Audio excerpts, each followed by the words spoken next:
دیکھیے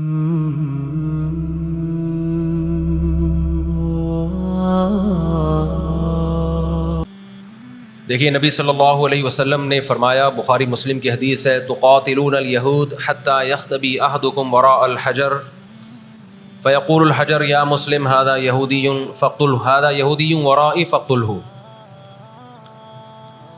نبی صلی اللہ علیہ وسلم نے فرمایا تمہاری یہود سے لڑائی ہوگی، جہاد ہوگا، یہاں تک کہ کوئی یہودی اگر پتھر کے پیچھے چھپے گا تو پتھر کہے گا کہ اے مسلمان یہ یہودی ہے، اس کو قتل کر دے، یہ میرے پیچھے چھپا ہوا ہے۔ ہر درخت بھی گواہی دے گا، ہر پتھر بھی گواہی دے گا، الا الغرقد، سوائے غرقد درخت کے۔ یہودیوں کا کوئی مقدس درخت ہے جو اسرائیل میں بہت زیادہ لگاتے بھی ہیں یہ لوگ۔ نبی صلی اللہ علیہ وسلم نے جب یہ بات ارشاد فرمائی تو اس وقت مسلمانوں کی یہودیوں سے ایسی کسی لڑائی کا تصور بھی نہیں تھا، یہ ایک پیش گوئی تھی جو کسی کے خواب و خیال میں بھی نہیں تھا کہ صدیوں بعد جا کے ایسا ہو سکتا ہے۔ اس سے بھی پتہ چلتا ہے کہ ہمارے نبی صلی اللہ علیہ وسلم کی جو پیش گوئیاں ہیں اگر وہ پوری نہیں ہوئیں تو آپ ٹائم کا انتظار کریں، ایک وقت پوری ہو جائیں گی۔ 1300 سال تک مسلمانوں کو اس حدیث کا مطلب سمجھ میں نہیں آیا عملی دنیا میں۔ ایمان تو تھا سب کا کہ اللہ کے نبی نے جو فرمایا برحق ہے، کیونکہ یہودیوں سے میں نے بتایا نا لڑائی ہوئی نہیں ہے۔ جب مدینہ سے اور جزیرہ عرب سے ان کو نکالا گیا، یہ دنیا کے مختلف ملکوں میں جا کے آباد ہو گئے، اس کے بعد یہ ہمیشہ یا تو عیسائیوں کے زیر سایہ رہے ہیں یا مسلمانوں کے زیر سایہ رہے۔ ان کی لڑائی اگر ہوئی عیسائیوں سے ہوئی ہے، مسلمانوں سے ان کا کبھی ٹاکرا نہیں ہوا۔ لیکن پیغمبر صلی اللہ علیہ وسلم نے کیا فرمایا صحابہ سے؟ تقاتلون، تم لڑو گے، تم سے مراد یہ امت لڑے گی، ایک وقت آنے والا ہے اور ایسی لڑائی ہوگی، ایسی لڑائی ہوگی کہ حتی یختبی احدکم وراء الحجر، کہ پتھر اور درخت بھی یہودی کا ساتھ دینا چھوڑ دیں گے۔ آج دنیا جن حالات کی طرف جا رہی ہے نا، یہ ایسا لگتا ہے کہ اس حدیث کے پورا ہونے کا ٹائم آ گیا ہے۔ ہم جب قرآن مجید پڑھتے تھے، اب بھی پڑھتے ہیں، لیکن جب طالب علمی کے دور میں جب سمجھ کے پڑھنا سیکھا ہم نے، تو ہم جگہ جگہ قرآن میں دیکھتے تھے ضربت علیہم الذلہ، اللہ نے ان پر ذلت کو مسلط کر دیا ہے۔ میں بار بار کہوں، یہودیوں سے ہماری مراد علی الاطلاق سارے یہودی نہیں ہیں، کیونکہ میرے بیان کو لوگ شارٹ کاٹ کے شارٹ کلپ بنا کے غلط چلاتے ہیں۔ ابھی میرا ایک بیان کسی نے چلایا، میں بیان میں کہہ رہا ہوں کہ عورت اور مردوں کی نماز میں جو فرق ہے کسی حدیث سے اگر ثابت نہیں ہے تو یہ بھی تو حدیث سے ثابت نہیں ہے کہ عورتیں صفا مروہ میں چلیں گی، دوڑیں گی نہیں۔ یہ بھی تو حدیث سے ثابت نہیں ہے کہ عورتیں آہستہ لبیک کہیں گی۔ آگے میں نے پوری ڈیٹیل میں بات کی ہے، کسی نے میرا اتنا سا کلپ چلا دیا اور جواب میں کسی دوسرے کا کلپ چلا دیا کہ دیکھو فلاں فلاں حدیث تو ہے، فلاں حدیث تو ہے جس میں آتا ہے عورتیں صفا مروہ پہ چلیں گی، حالانکہ میں ان حدیثوں کا جواب اس کلپ میں دے چکا ہوں۔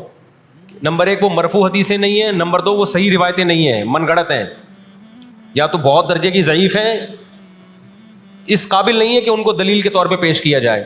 لیکن شرارتی نے میرا آدھا کلپ چلایا اور دوسرے اسکالر کا میرے مقابلے میں لگا دیا۔ نیچے لوگ کہہ رہے ہیں مفتی کو حدیثوں کا نہیں پتہ اور ان صاحب کو حدیثوں کا پتہ ہے۔ تو آپ کر لیں جو مرضی کرنا ہے، قیامت میں اللہ حساب و کتاب لے لے گا۔ تو میرے کلپ لوگ ادھورے چلاتے ہیں، ہمیں اللہ کا شکر ہے ان لوگ، ہم نہیں کہہ رہے ہم بہت بڑے فنٹر ہیں، یہ جو آج کل کے یوٹیوبرز آ رہے ہیں نا، جو نئے نئے اسکالرز آ رہے ہیں، ان سے قرآن کا بھی الحمدللہ زیادہ پتہ ہے، حدیثوں کا بھی ان سے الحمدللہ زیادہ پتہ ہے۔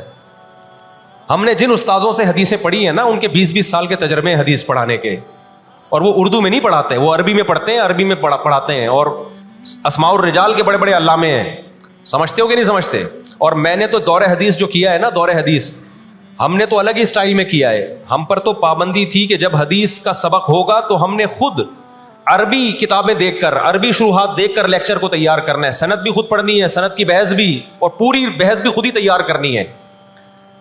تو اس اسٹائل میں جب انسان حدیث پڑھتا ہے تو اس کی استعداد اور زیادہ بڑھ جاتی ہے۔ آج کل کے جو نئے نئے اسکالر آ رہے ہیں، ان سے کہو کہ بغیر زبر زیر پیش کے نا حدیث کی ایک سند پڑھ کے دکھا دیں، مفہوم تو اگلی چیز ہے۔ تبھی ہم کہتے ہیں سامنے بیٹھ کے جو مسائل حل ہوتے ہیں نا، وہ یوٹیوب پہ کلپ بازیوں سے نہیں ہوتے، ان سامنے بیٹھتے نہیں ہیں لوگ۔ میرے 3 دنیا میں مناظرے ہوئے ہیں، 3، اور تینوں میں الحمدللہ اللہ نے مجھے فتح دی ہے۔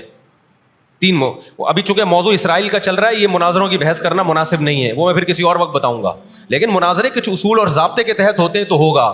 بغیر ضابطوں کے کوئی بھی آ کے بیٹھ کے مرغوں کی طرح لڑنا شروع کر دے، اس کو بحث مباحثہ نہیں کہتے، اس کو مرغوں کی لڑائی کہتے ہیں۔ تو مرغوں کی لڑائی میں ہم اپنے آپ کو نہیں دھکیلتے، ہم ٹرم اینڈ کنڈیشن فکس کر کے بات کرنے پر آمادہ ہوتے ہیں. سمجھتا ہے کہ نہیں سمجھتا؟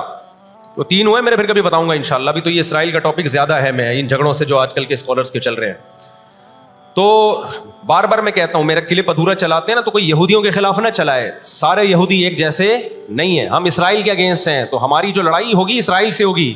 حدیث میں جس یہودی سے لڑائی کا ذکر ہے اس سے مراد بھی کون سے یہودی ہیں؟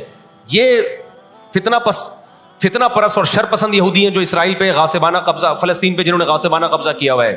سمجھتے ہو کہ نہیں سمجھتے؟ تو آپ صلی اللہ علیہ وسلم نے فرمایا کہ تقاتلون الیہود، تمہاری جنگ کس سے ہوگی؟ یہود سے ہوگی. دجال کس کا سپورٹر ہوگا؟ بولتے کیوں نہیں؟ ابھی تو دجال آیا نہیں ہے اور آپ نے بولنا چھوڑ دیا ہے. جب آئے گا تو پھر تو اچھوں کی بولتی بند ہو جائے گی. کس کا سپورٹر ہوگا وہ؟ ہاں میں عرض کر رہا تھا کہ ہم جب قرآن پڑھتے تھے ضربت علیہم الذلہ، قرآن کہتے ہیں ہم نے ذلت ان کے اوپر دے ماری ہے ان فسادوں کی وجہ سے جو یہ کرتے رہے ہیں دنیا میں، ان فسادات کی وجہ سے.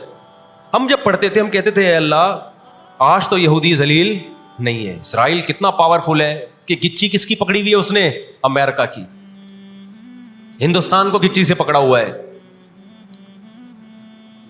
تو آج تو بڑی عزت ہے. میں نے اپنے استاد سے یہ سوال پوچھا، انہوں نے بڑا معقول جواب دیا اور یہ تفسیر کی کتابوں میں بھی لکھا ہے.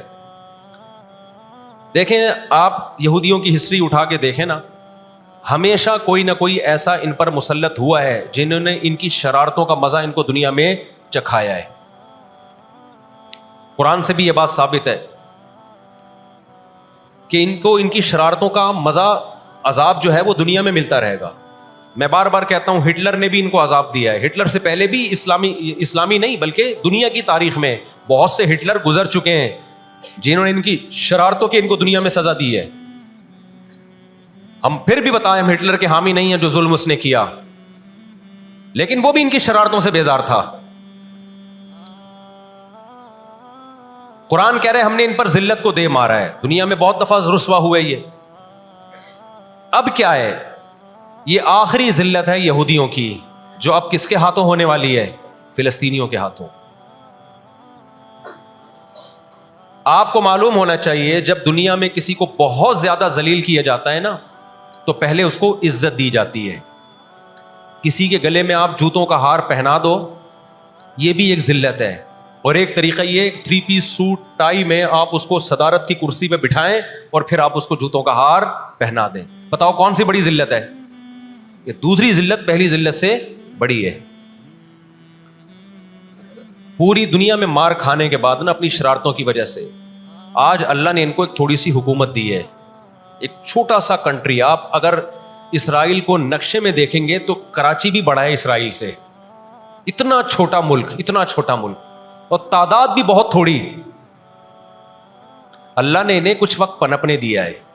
اللہ نے کہا ٹھیک ہے تم دنیا تمہاری آخری شرارت دیکھ لے، اس کے بعد جو میری طرف سے تم پہ مار پڑنے والی ہے اس کے بعد قیامت تک تم دوبارہ اٹھنے کے قابل نہیں رہو. یہ آخری ذلت کا انتظام ہو رہا ہے یہود کا. اور جو فائنل میچ ہوتا ہے نا وہ شاندار ہی ہوتا ہے. کیا خیال ہے؟ سیمی فائنل میں اتنا لوگ دلچسپی سے نہیں دیکھتے، کوارٹر فائنل میں اتنا دلچسپی سے بولو نہیں دیکھتے جو فائنل میچ دیکھتے ہیں. اللہ نے ان کا ظلم پوری دنیا کے سامنے آج جو غزہ پہ جو کچھ ہو رہا ہے پوری دنیا کے سامنے اللہ نے دکھا دیا. ایک منٹ رکھیں اس کو. پوری دنیا کو دکھایا نا اللہ نے کیا کر رہے ہیں. یہ کس طرح سے اسرائیل میں لوگوں کو لا کے آباد کیا فلسطین میں. پھر فلسطینیوں پہ اقوام متحدہ کی 60 سے زیادہ قراردادیں ہیں جس کی اسرائیل دھجیاں اڑا چکا ہے. 60 سے زیادہ قراردادیں، 60 سے زیادہ، جس کو اسرائیل نے ماننے سے انکار کیا ہے. یونائٹڈ نیشن کی بات کر رہا ہوں میں. تو اللہ تعالیٰ ان کو تھوڑا سا پنپنے دے رہے ہیں کہ ٹھیک ہے اس دفعہ سیمی فائنل تم جیت لو، فائنل تک تو پہنچو نا تم. اس کے بعد ہوگا کیا؟ دیکھو آپ نے سنا ہوگا کہ لاتوں کے بت ہاتھوں سے نہیں مانتے. یہ جو اسرائیل جو کچھ کر رہا ہے نا اس کا اصل حل مجھے بھی پتا ہے مظاہروں میں نہیں ہے.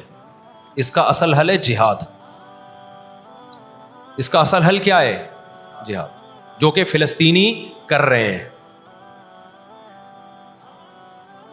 میں نے جب لوگوں کو یہ کہا نا کہ اپنے ملک میں پرامن مظاہرے کرو، لوگوں نے کہا لو پرامن مظاہروں میں لگا کے لوگوں کی صلاحیتیں خراب کر رہے ہیں. ہم آپ کو جہاد سے نہیں روکتے، لیکن آپ جہاد اپنے ملک میں کرو گے توڑ پھوڑ کر کے، یا جہاں یہودی ظلم کر رہا ہے وہاں لڑائی کرو گے آپ. تو یہ عجیب منطق نہیں ہے کہ ظلم وہاں ہو رہا ہے، آپ نے اپنے ملک میں توڑ پھوڑ کرنا شروع کر دی. تو اس سے یہودی ناراض ہوگا یا خوش ہوگا؟ وہ تو کہے گا اور اچھا ہے بم دھماکے کرو یار، پرامن نہیں، بہت بموں کے ساتھ کلاشن کوفوں کے ساتھ اپنی کنٹری میں مظاہرے کرو، ہمیں آ کے چھڑو یہاں پہ. ہم جہاد کے منکر نہیں ہیں، آپ سے زیادہ الحمدللہ جہاد کو مانتے ہیں. لیکن آپ اگر یو کے میں، کینیڈا میں، پاکستان میں، سعودی عرب میں توڑ پھوڑ والے مظاہرے شروع کر دو گے، چاہے غیر مسلم کنٹریز میں بھی، خدا کی قسم اس سے اسرائیل کو جوں بھی نہیں رہیں گی. تو اس وقت آپ جوش سے زیادہ ہوش سے کام لیں. جوشیلی تقریریں کرنے والے بہت ہیں مارکیٹ میں، ابھی نعرے بھی یہاں لگ رہے ہیں، ہم یہ کر دیں گے، ہم وہ کر دیں گے. ان سے پوچھو کیسے کرو گے؟ شام کو گھر پہ جا کے گٹکا کھا کے سو جاتے ہیں وہ. جوشیلی تقریریں کرنے والے، میں مانتا ہوں جہاد ہی ہوگا، لیکن ہوگا کس سرزمین پہ؟ جہاں یہودی لڑ رہا ہے وہیں لڑا جائے گا. میدان جنگ متعین کیا جاتا ہے لڑائی کے لیے. یہ نہیں ہوتا کہ آپ میدان جنگ میں نہیں جا سکتے تو جو میدان جنگ نہیں ہے اس کو میدان جنگ بنا دو. ایسا دنیا میں کبھی بھی نہیں ہوتا. یہ تو وہ جون پور کے قاضی والا قصہ ہو جائے گا کہ وہ سولی پہ لٹکایا ایک شخص کو، اس کی گردن موٹی تھی، وہ پھندے میں آ نہیں رہی تھی. انہوں نے کہا اس کی گردن چونکہ پھندے میں آ نہیں رہی ہے تو اس کی چونکہ آ رہی ہے اس کو لٹکا دو آپ. وہ کہے گا میری آ رہی ہے لیکن میرا قصور کیا ہے؟ تو یہ عجیب قسم کا جہاد ہے. آپ اپنے ملکوں میں، یو کے، کینیڈا میں آپ نے اگر توڑ پھوڑ کرنا شروع کر دی، وہ چھوڑے گا تھوڑی کینیڈا آپ کو. یو کے، امریکہ میں آپ نے اگر توڑ پھوڑ شروع کر دی، وہ چھوڑے گا تھوڑی. آپ کی اوقات کتنی ہے؟ لڑائی کے لیے سب سے پہلے میدان جنگ کا تعین ضروری ہے کہ لڑائی ان کی مرضی سے نہیں ہوگی. کہاں کہ وہ جہاں چاہ رہے ہیں، لڑائی ہماری مرضی سے ہوگی. ہم جہاں کہیں گے وہاں لڑائی ہوگی. میں سمجھا پا رہا ہوں اپنی بات؟ تو علاج، بہت سے لوگوں نے جہاد کا انکار کر دیا، یہ بھی غلو ہے. اور بہت سے لوگوں نے ہر جگہ کو میدان جنگ بنانے کے چکر میں ہیں. یہ ایک طرف کی انتہا ہے. آج دنیا نے ان کو نہتا چھوڑ دیا ہے، فلسطینیوں کو، لیکن وہ ڈٹے ہوئے ہیں. آپ ان کی مدد کر سکتے ہو جہاد کے ذریعے، ضرور کرو. کس نے منع کیا ہے آپ کو؟ اور اگر آپ ان کے ساتھ مل کے جہاد نہیں کر سکتے، نہیں جا سکتے وہاں پہ، تو آپ پھر ان کو جو سپورٹ کر سکتے ہو، ہم راشن پانی پہنچا سکتے ہو تو وہ پہنچاؤ. میں نے پاکٹ ویلفیئر ٹرسٹ کا نام لیا نا، اس پہ بھی لوگوں نے اعتراض کیا، لو بھائی ان کو راشن کی ضرورت تھوڑی ہے، ہمیں پتہ ہے راشن سے کام نہیں چلے گا. لیکن جو جہاد ہوگا تو وہاں جا کے ہوگا. یہاں بم پھاڑنا شروع کر دیے، اس سے اسرائیل کی صحت پہ کوئی فرق نہیں پڑے گا. اسرائیل پہلے ہی ان کی سازشوں سے لیبیا تباہ ہو چکا ہے. ایک مضبوط ریاست تھی، عراق کا بیڑا غرق کر دیا. اب وہ چاہتا ہے سعودی عرب کا بھی بیڑا غرق ہو، وہ چاہتا ہے پاکستان کا بھی بیڑا غرق ہو. تو ان بیڑا غرق ہونے سے جو آپ کی ٹوٹی پھوٹی رہی صحیح لنگڑی لولی حکومتیں ہیں، ان کی بھی ایسی کی تیسی ہو جائے گی. اور فلسطینی بھی نہیں چاہتے کہ دوسرے ملکوں میں لڑو، وہ کہتے ہیں لڑنا ہے تو ہمارے پاس آؤ. تو یہ اب جو دنیا جا رہی ہے نا جس طرف، ہو یہ رہا ہے. میں نے آپ کو قرآن کی آیت پیش کی تھی نا، وَكَذَلِكَ نُوَلِّي بَعْضَ الظَّالِمِينَ بَعْضًا. اللہ کہتے ہیں ہم بعض ظالموں کو بعضوں سے پٹواتے ہیں. تو پہلی جو ابھی تک تو ہم نے نا امیدی کی باتیں کی ہیں، مسلمان ممالک شکست کھا کے بیٹھ چکے ہیں، 3 بڑی جنگوں میں شکست ہو چکی ہے. اس کے بعد اب کسی مسلم کنٹری میں اسرائیل پر چڑھائی کی طاقت نہیں. ان کو پتا ہے پیچھے امریکہ بیٹھا ہوا ہے، پورا یورپ. رشیا نے یوکرائن جیسے اتنے سے کنٹری پہ حملہ کیا. آپ نقشے میں دیکھیں، یوکرائن اتنا سا ہے، رشیا کیا ہے، یوں اگر وہ پاؤں بھی رکھ دینا تو کچل دے. لیکن جیت گیا کیا وہ جنگ؟ بولتے کیوں نہیں؟ کیوں؟ یوکرائن اتنا سا ہے مگر اس کے پیچھے کون ہے؟ پورا یورپ ہے. پورا یورپ اس کے پیچھے. یہ جنگ طول پکڑتی جا رہی ہے. رشیا اب تک یوکرائن کو کنٹرول میں نہیں لے سکتا. اور مجھے تو ایسا لگتا ہے، میں کوئی یقینی رپورٹ نہیں ہے، شاید اس جنگ کے پیچھے بھی اسرائیل کی سازش ہو. ان کو پتا تھا کہ ایک ہمارا دشمن ہے سوویت یونین، روس. جب 1956 میں جنگ ہوئی ہے نا، برطانیہ، فرانس اور اسرائیل نے مل کے حملہ کیا تھا مصر پہ، تو دھمکی کس نے دی تھی؟ روس کی دھمکی سے پیچھے ہٹے. روس نے کہا تھا نیوکلیئر اٹیک کروں گا میں، وہ پیچھے ہٹ گئے. روس مسلمانوں کی خیر خواہی میں نہیں کر رہا تھا. روس کو یہ تھا کہ جب دنیا کا باپ میں بننا چاہتا ہوں تو تم دنیا کے باپ بننے کی کوشش کیوں کر رہے ہو؟ اگر یہ باپ بن گئے تو اس کو پتا تھا ہماری چودراہٹ ختم ہو جائے گی. تو اللہ ایک ظالم کو دوسرے ظالم سے پٹواتے ہیں. تو آج بھی رشیا، چائنا، وہ اسرائیل کے حق میں نہیں ہے. عین ممکن ہے اللہ مظلوموں کی آواز سے ایسے حالات پیدا کر دے کہ اس جنگ میں براہ راست کون کود پڑے؟ سوویت یونین کود پڑے. اور اگر سوویت یونین اس جنگ میں کود پڑا جس کے پورے پورے چانس لگ رہے ہیں, تو پھر یہ تیسری جنگ عظیم کی طرف معاملہ جائے گا, اور اس کے ذمہ دار مسلمان یا فلسطین نہیں ہوں گے. اس کے ذمہ دار ناجائز اسرائیل ہے, جس نے ناجائز قبضہ فلسطین پہ کیا ہے. اور پھر دنیا میں جو تباہی ہوگی نا, تباہی ہوگی, وہ میرے اور آپ کے تصور سے بھی زیادہ ہے. کیونکہ اب تلواروں سے یا صرف ہوائی جہازوں سے جنگ نہیں ہوتی, اب سب کے پاس نیوکلیئر ہتھیار ہیں, اب ایٹم بم چلیں گے.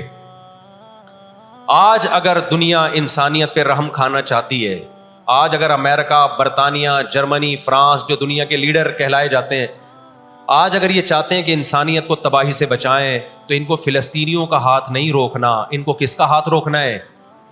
جو اصل ظالم ہے نا یہودی, اس کا ہاتھ روکنا ہے. فلسطینیوں کے پاس اپنے دفاع کا پورا پورا اخلاقی حق بھی ہے, مذہبی حق بھی ہے, قانونی حق بھی ہے. تو آج اگر یہ اسرائیل کا ہاتھ زبردستی روک لیتے ہیں تو دنیا بڑی تباہی سے بچ جائے گی. اور اگر یہ دنیا اسرائیل کا ہاتھ نہیں روکتی اور اس جنگ کو بند کرنے کی کوشش نہیں کرتی, تو بھائی جو تیسری جنگ کی طرف معاملات جا رہے ہیں, اس کے ذمہ دار یہ لوگ ہوں گے جو دنیا میں تہذیب کے ٹھیکیدار ہیں. یہاں تک بات سمجھ میں آ گئی کہ نہیں آ گئی؟ دوسری بات, ہمیں قرآن و سنت میں اس بارے میں کیا ہدایات ملتی ہیں؟ اللہ کہتا ہے میں نے یہود پہ ذلت کو مسلط کر دیا ہے.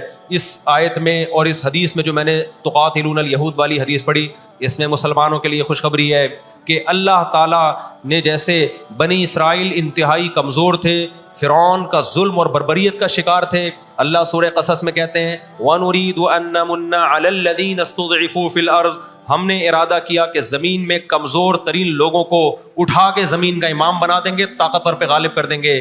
بہت دفعہ ایسا ہوا ہے, کم من فئۃ قلیلۃ غلبت فئۃ کثیرۃ باذن اللہ. اللہ کہتے ہیں دنیا کے نقشوں میں جو غالب ہوتا ہے, جس کی فتح اسباب کی دنیا میں یقینی ہوتی ہے, میں بہت تھوڑی سی جماعت کو طاقتور بنا کے دنیا کا امام بنا دیتا ہوں. ہمیں اللہ کی رحمت سے اور قرآن اور حدیث کی جو بشارتیں مل رہی ہیں اس سے پوری پوری امید ہے کہ انشاءاللہ یہ جو ابھی حالات ہوئے ہیں یہ فلسطین کی شکست پہ منتج نہیں ہوں گے. انشاءاللہ یہ اسرائیل کی شکست پہ اور یہودیوں کی ہمیشہ کے لیے شکست پہ اس کا نتیجہ نکلے گا انشاءاللہ. اور نبی صلی اللہ علیہ وسلم کی وہ حدیث پوری ہوگی کہ تمہاری جو بڑی جنگ ہوگی, نبی نے کیا فرمایا, اس امت کی ایک جماعت ہمیشہ جہاد کرتی رہے گی. لا یزال طائفۃ من امتی ظاہرین علی الحق, ہر دور میں لڑائی ہوئی ہے, جہاد ہوا ہے. آپ اس ہسٹری اٹھا کے دیکھ, کہیں نہ کہیں جہاد ہمیشہ ہوتا رہا ہے. تو آج بھی ایسا ہوگا. اور بالآخر یہ معاملات اگر بین الاقوامی دنیا نے کنٹرول نہیں کیے تو نبی صلی اللہ علیہ وسلم کی پیش گوئیاں انشاءاللہ بہت جلد پوری ہونے والی ہیں. اور یہ جو ان کو عزت ملی ہے نا, یہ اصل میں بہت بڑی ذلت کی تمہید ہے. جب کسی کی بہت بڑی بےزتی کرنی ہوتی ہے تو اس کو پہلے بہت زیادہ عزت دینی پڑتی. میں اکثر ایک واقعہ سناتا ہوں. ایک آدمی گیا کسی محلے میں, آ کے کہنے لگا اللہ کا شکر ہے اس علاقے میں میری عزت نہیں ہے. لوگوں نے اس میں شکر ادا کرنے کی کیا بات ہے؟ اس نے کہا اگر عزت ہوتی تو آج میری بہت زیادہ بےزتی ہو جانی تھی. آج میں نے ایسا کام کیا کہ میری بہت زیادہ بےزتی ہو جاتی. تو یہ ایک بہت بڑی ذلت کا پیش خیمہ. ہماری ذمہ داری ہے کہ ہم ان کے لیے دعا بھی کریں, اپنے ملک میں ہم پرامن احتجاج بھی کریں. غیر مسلم ریاستوں میں بھی احتجاج کی اجازت ہے, یہاں ہم نے پرامن ہی کرنا ہے. یہاں توڑ پھوڑ سے کوئی فائدہ ہونے والا نہیں ہے. تو جوش میں ہوش نہ چھوڑ دیں آپ. یو کے میں پابندی لگائی کہ آپ فلسطینیوں کا جھنڈا نہیں لہرا سکتے. لوگوں نے لہرانا شروع کر دیا. اس کا نتیجہ کیا نکلا؟ فلسطین آزاد ہو گیا. اس سے جو جنہوں نے لہرایا ان کو گورنمنٹ اٹھا کے لے گئی. تو تھوڑے بہت لوگ جو کچھ غیرت جن میں تھی وہ بھی اپنے آپ کو ہاتھ پاؤں کٹوا رہے ہیں اگر, تو فلسطینیوں کے لیے پھر احتجاج کرنے والا, آواز اٹھانے والا دنیا میں کون ہوگا؟ تو جو میدان جنگ ہے وہی میدان جنگ ہے, اور جو میدان جنگ نہیں ہے اس کو میدان جنگ بنانے کی کوشش نہ کرو. یہودی چاہتا ہے پوری دنیا میدان جنگ بن جائے, اسرائیل میں امن ہو جائے تاکہ میں بادشاہی کروں دنیا پہ. ہم چاہتے ہیں نہ, جو میدان جنگ آپ نے جس جگہ کو رکھا ہے ہم جنگ وہاں سے ہٹنے نہیں دیں گے. وہیں میدان جنگ ہوگا, وہی جگہ میدان جنگ بنے گی. اور آپ نے اپنی حکومتوں پہ دباؤ ڈالنا ہے, حکومتوں پہ پریشر. دیکھو اردن میں جب احتجاج ہوا ہے, اردن کا بادشاہ نے آ کے اسرائیل کے خلاف بیان دیا ہے. لوگ سمجھتے ہیں ان احتجاجوں سے کیا ہوگا, ان پرامن مظاہروں سے کیا ہوگا. ایسا نہیں ہے. ان پرامن مظاہروں سے حکومتوں پہ دباؤ پڑتا ہے. آپ جو کر سکتے ہیں وہ تو کریں نا, آپ جو کر سکتے ہیں وہ تو کریں. اور احتجاج اور مظاہروں کی کال سیاسی جماعتیں دیتی ہیں, مفتیان کرام نہیں دیتے. لوگ مجھے کہہ رہے ہیں آپ بلاؤ احتجاج کا دھرنا, ہم آئیں گے. مجھے پتہ ہے 4 آدمی بھی نہیں آئیں گے, 4 آدمی بھی نہیں آئیں گے ہمارے دھرنے پہ. یہ سیاسی جماعتوں کا کام، اور سیاسی جماعتیں بھی کر رہی ہیں، لیکن اور زیادہ کرنا چاہیے. حکومتوں کے کام ہوتے ہیں. سیاسی سطح پہ جو احتجاج جب گورنمنٹ لیول پہ ہوتا ہے وہ پاورفل احتجاج ہوتا ہے، اور حکومتیں احتجاج جب کرتی ہیں جب ان کو پبلک کا ڈر ہوتا ہے. تو آپ سوشل میڈیا پہ، فیس بک پہ آپ احتجاج کے ذریعے دنیا کو دکھاؤ ہم فلسطینیوں کے ساتھ ہیں. اس سے فلسطینیوں کو بھی سکون ملے گا کہ دنیا نے ہمیں یتیم اور لاوارث نہیں چھوڑا. اب یہ غزہ کا واقعہ ہونے سے پہلے دنیا نے ان کو بالکل لاوارث چھوڑ دیا تھا. ساری دنیا اسرائیل سے، ہمارے ملک میں اسرائیل کو تسلیم کرنے اور اتحاد کی باتیں شروع ہو گئی تھیں. اس جنگ کے بہت زیادہ نقصانات ہوئے ہیں، لیکن اس کا ایک فائدہ بھی یہ ہوا ہے کہ اسرائیل کا ایشو دوبارہ دنیا میں کھڑا ہو گیا ہے. اب اتنا آسان نہیں ہے اسرائیل کو تسلیم کرنا. تو ہم اللہ سے دعا کرتے ہیں کہ اے اللہ ہمارے ان مظلوم بھائیوں کی مدد فرما، اور جو بھی ظالم ہیں ان کو ہدایت دے، جو ہدایت کے قابل نہیں ہے اللہ ان کو تباہ و برباد کرے. علماء نے یہ بھی کہا ہے کہ فجر کی نماز میں جو غاصب یہودی ہیں، اسرائیلی ہیں، ان کے خلاف قنوت نازلہ کا بھی اہتمام کرنا چاہیے. تو اس کا بھی موقع ملے تو قنوت نازلہ پڑھنی چاہیے. قنوت نازلہ نبی صلی اللہ علیہ وسلم کی سنت ہے کہ جب کفر کا ظلم بڑھتا تھا تو آپ صلی اللہ علیہ وسلم فجر میں بد دعا کیا کرتے تھے فجر کی نماز میں ان کے لیے. تو اسلام جہاں دعائیں سکھاتا ہے ظالموں کے خلاف بد دعائیں بھی سکھاتا ہے. اللہ تعالیٰ سمجھنے کی، عمل کی توفیق عطا فرمائے. دوستو اگر ویڈیو پسند آئی ہو تو ویڈیو کو لائک، چینل کو سبسکرائب اور بیل آئیکن کو پریس کر دیں. شکریہ.